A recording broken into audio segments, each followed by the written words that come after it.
Good evening, listeners. You're listening to The Phantom Myth with myself, Priscilla Phantom, the eponymous host of this show. I would like to start today's show by reassuring you that both myself and Harvey are fine. As I am sure you know, during our last episode, Trix broke into the studio. She was apprehended by the police and is currently in jail. There are no fatalities. However, Leo, the intern for Morgan Amstein's comedy news show Have I Got Some East Grave News, is still recovering from a broken leg. He was known amongst us, his colleagues, as something of a prankster. The station is upset that one of our own is hurt, and we are doing our best to be as productive as possible without his help. The entire station is still quite rattled by the incident, and I have to admit it was an unsettling experience. But it is over now, and Beatrix is now off our streets. I just hope that she can get the help that she so clearly needs. For tonight's show, we have actually had a wealth of new letters, and the one we have chosen is from Oliver Farthing. He claims to have seen a monster out in the woods. Dear Miss Phantom, my friends don't believe me. My family don't believe me. The police think I may have killed my best friend, and I'm not going to lie, it's not looking good. So I'm writing to you. I figured that even if you don't believe my story, I might get someone to believe me. I know what I'm saying to be true, and hopefully someone else will too. I guess I'm desperate. Me and my mate Luke, Lucas Winters, and that's his full name. Me and Luke have been going hiking every Saturday morning together since high school. We both love being outside in nature. We know this tiny island like the back of our own hands. I recognised almost every tree in Swindler's Wood. We've walked along down the beach and swam out to the old pier that burnt down before even I was born. The point is, I know this island, so there's no way to get lost, right? Well, it still happened, somehow. The Saturday before last, me and Luke decided to wander around Swindler's Wood. It's obviously a small island, and the woods are so tiny, you walk in one direction for 5 minutes and you'll get all the way through. We decided to start at the south edge of the woods and walk in roughly a northeasterly direction. We would go all the way through the centre. We had taken that route hundreds of times. We knew that we would wander for a minute or two and come to a large rock and then a fallen tree. And then we would follow the main deer track until we got to a big oak tree right near the badger's nest. And then if we veered off to the left a bit, we would find an old car that had been left there for decades. It was little more than a frame at this point, and weeds had woven themselves through this burnt-out husk. At one point, a family of mice had called it home, but we hadn't seen them for about a year now. Then you can just walk a little bit further to get to the cliffs that drop straight down to the sea. That's what we should have found. We met up at the south edge of the Swindler's Wood and wandered into the bracken, as we had done hundreds of times before. I think Luke was telling me about some TV show that he'd started watching. To be honest with you, I wasn't paying him that much attention. Every so often he would get really passionate about a show or a book or a band, and then a month later he'd forgotten all about it. I also found that our interests rarely aligned, except of course our love of hiking, but outside of that our friendship possibly seemed like an unlikely one. He liked nights out, I liked early mornings. He had the occasional cigarette. I'd never tried the things. He liked history and I was a geography student. I remember as we made our way, following an old deer track, not the proper path, the light shone through the trees in small patches of haze. It was beautiful, but it seemed wrong somehow, like the light didn't quite fall right on the moss and the mud under boots. The bark on the trees seemed smoother somehow, the leaves an unrealistic hue of vibrant green. The scene before me was one of wonder, but dread crept up my spine, and I felt as if I was walking into a trap. Luke kept yammering, oblivious, and I said nothing. I probably should have said something, but I was sure must be all in my head. Besides, we probably strayed too far into the trap by then. Maybe we should both have run and survived. Maybe I would have died instead. Or maybe we would both end up dead. I don't know. I can't know. But nonetheless, the thought plays on my mind. If I had only done something a little different, maybe it would have made all the difference. I said nothing but the occasional yep or in agreement. I wasn't listening especially close to what Luke was saying, but it was nice to hear the passion in his voice, even knowing his interest would wane within a month. We wandered around for about 5 minutes. We still hadn't reached the rock that we usually found. It was at this point I decided to point that out to Luke. He just told me it must have been a bit further away than we remembered, possibly just up the path or a bit further. Although as he said this, I saw his certainty fade. I glanced around and realised that the trees, the paths, they all looked the same. They certainly looked like they belonged here in this patch of woodland. But they didn't look familiar. Like I had somehow discovered a new area, secretly hidden away amongst the animal tracks that I had grown to know so well. By the look on Luke's face, I thought he must be thinking the same thing, but he said nothing. We continued to wander onwards, and there was no rock, no fallen tree. The woods became denser and denser. The further we tread, the canopy above began to block out more and more light, until only small patches of sunlight could be seen down on the woodland floor. I looked at Luke, and he looked at me. He looked confused. I imagine I must have had the same look on my face. I no longer recognised this place. It was dark and gloomy, and the leaves on the trees looked yellow, dying. This was no longer Swindler's Wood. "Do you know why it's called Swindler's Wood?" Luke asked me then. I almost jumped. Against the absolute silence of the woodland, his voice seemed so loud. But woodland shouldn't be quiet. The trees should rustle. The birds should sing. And there should be some movement, a mouse darting through the bracken. "No, I don't know," I told him. "It comes from a local story. Some people think it's true, but who knows?" he shrugged. "You know the old cottage at the edge of the woods?" he asked me.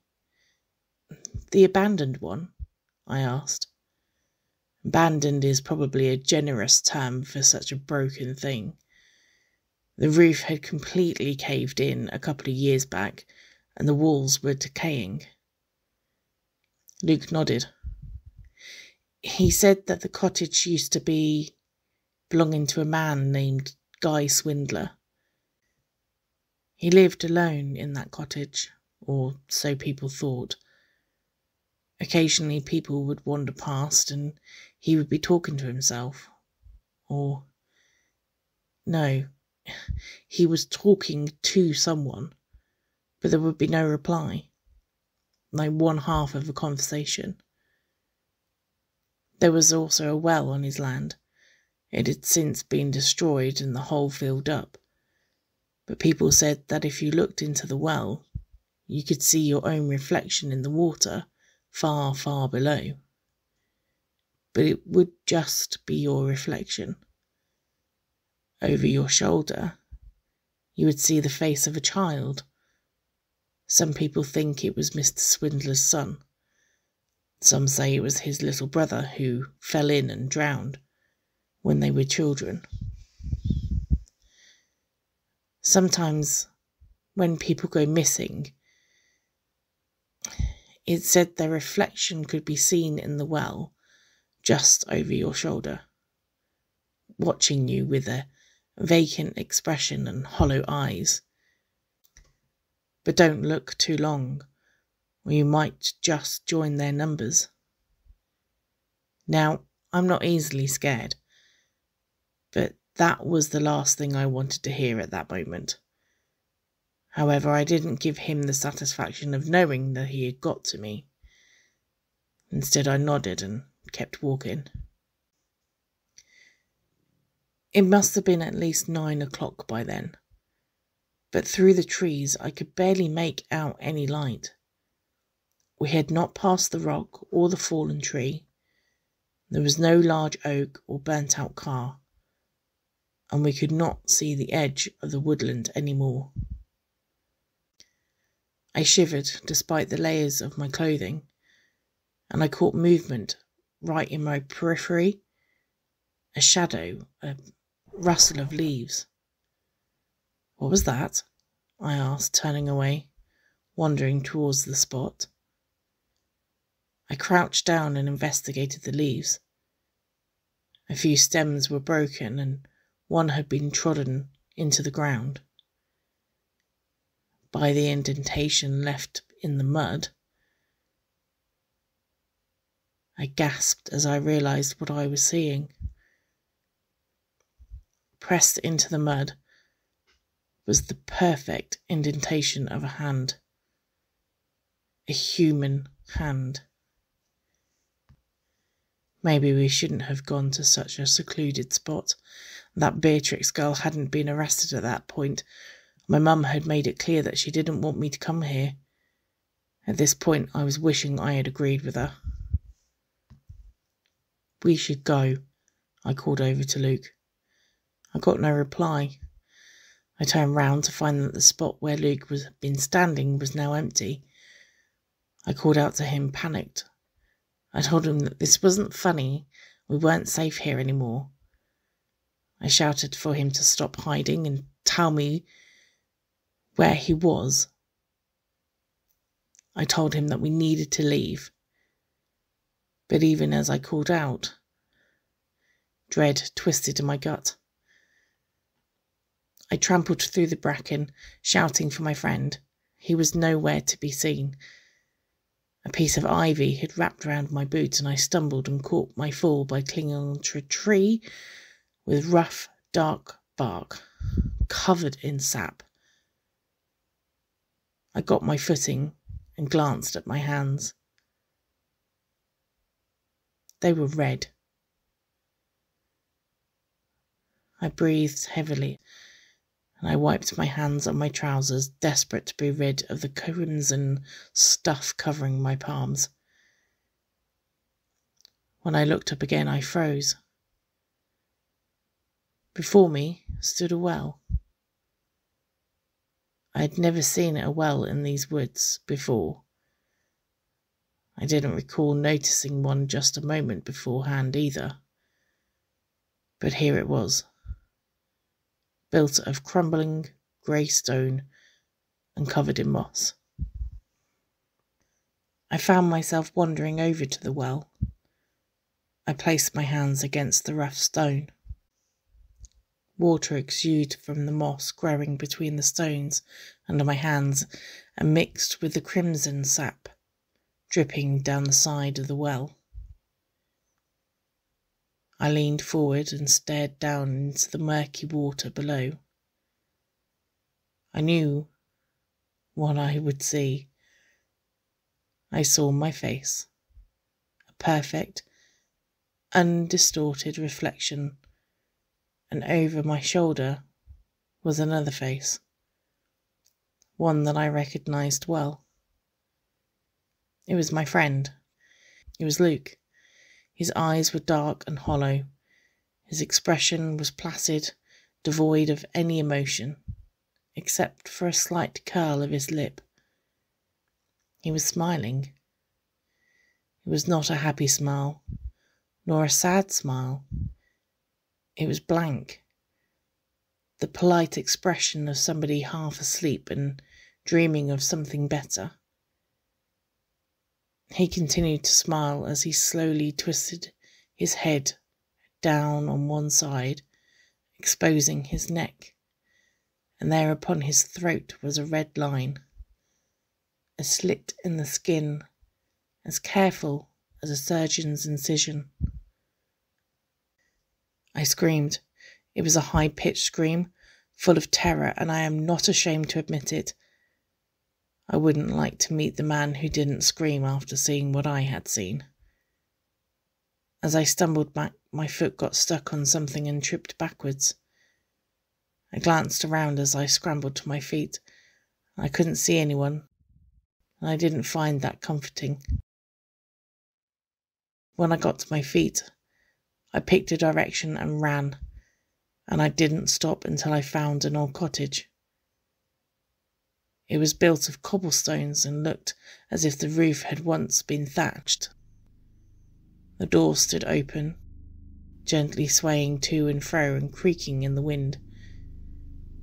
There was a small plaque on the door that was now too worn to read, but I knew what it would have said.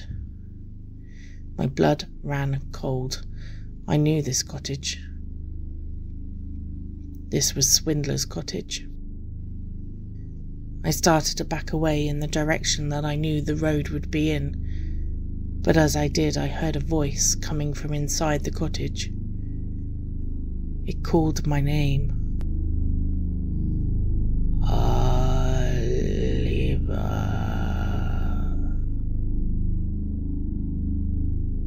It was scratchy, and the tone felt flat, but I recognized this voice. I froze. Luke? I called. Something moved in the darkness behind the door. Come in and join us, Oliver. It said in Luke's voice. We need to go, I told him. Now, why would you want to do that? The door swung open, and there stood my friend. His jumper soaked in blood, which had spilt from the incision on his neck. He walked forward. His movements were jerky and unnatural as he did it. I turned, and I ran, and I didn't stop running until I got to the road and was clear of the woods. I have not been back in Swindler's Wood since that day, and I haven't seen Luke. The police told me they swept the woods and the cottage. They couldn't find Luke. They couldn't find the well. I know my friend is dead, but I have a feeling they are not going to find a body. I shouldn't have left him there, but I was scared. I'm still scared. And if I'm honest, Priscilla, I think by the time I saw Luke in that house, it was already too late. I don't think that was him. I think he was dead, and if I had tried to bring him home, I think I would be dead too. I don't know what I should have done. I need help.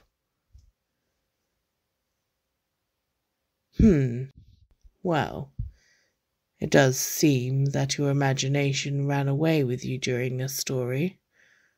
I have 3 theories as to what might have happened. The first is that you somehow managed to get lost in the woods, and your friend decided that he would use it as a time to play a joke on you. This seems unlikely, however, as he is still missing, and the police are now involved. My second theory is simply that you killed Lucas and hid his body, and came up with this story that played on local legends and the fears surrounding the woods. However, it is still an eccentric story, opposed to just telling people that Lucas got lost, or that you were late and he went into the woods alone and you never saw him, or something else more plausible. And this leads to my third theory, which is that you got lost in the woods, and whilst your back was turned, somebody, whoever left that handprint, took Lucas to Swindler's cottage. They either killed him and mimicked his voice, or they forced him to call out to you to draw you in before killing him and holding his body up at the front door of the house. As dark as it is, this seems the most plausible, although I think we have to rule out the part about the well being real. It was only ever been mentioned in local myth, and no one else has mentioned seeing it in the past 200 years. Most descriptions of this well are vague, and the place did not find any trace of it. We don't know if there is a well, or even if it is real. But if it was, nobody could have seen dead people in it, and is certainly no longer standing.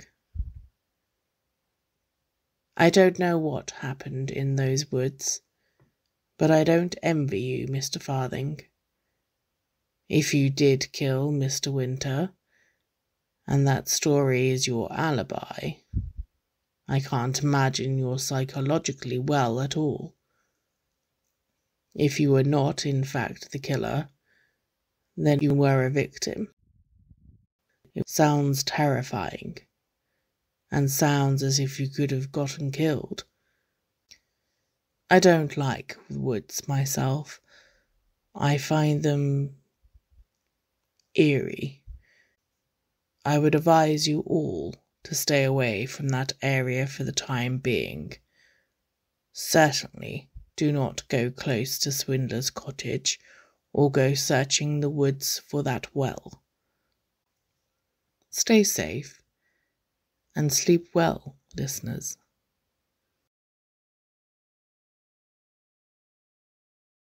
The voice of Priscilla Phantom is Lyndsey Evans. The Phantom Myth was written, edited and produced by Sasha K Williams. Thank you for listening to The Phantom Myth. Hope you enjoyed it. The characters in this episode and their subsequent actions were entirely fictional and do not represent the opinions of anybody affiliated with this podcast. Remember, kids, don't kill your friends and blame it on a creepy well. Have a swell day.